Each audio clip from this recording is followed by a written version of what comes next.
So Taisus explains that there are two ways of understanding this Gemara's question. One way of understanding the Gemara's question is where the first husband did not have any assets.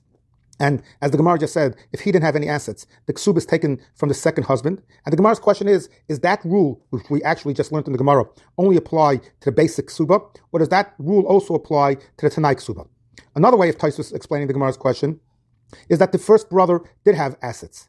The question here is that even though the first brother had assets, and as the Gemara very clearly indicated, that if the first brother had assets, the ksuba is taken from those assets. It could be that all of the ksuba obligations are taken from those assets. But the Gemara's question is that perhaps that's excluding the obligation to support the daughter. Because this girl is the daughter of the second husband. And a father certainly has an obligation to support the daughter, and therefore, even though the ksuba comes from the first husband, maybe the support for the daughter should come from a father. Taisus points out that we've been discussing the support of the daughters. But the question is, what about Ksubis bin Dichrin? What will be the halacha regarding that halacha? So the Rosh says that the same question that applies to the girls' support applies to the Ksubis bin Dichrin.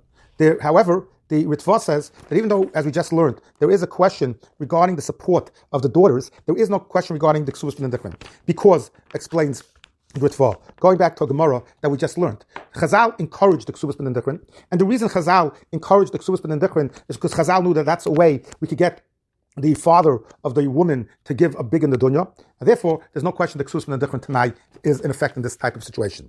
By Rebbe Lazar, another question.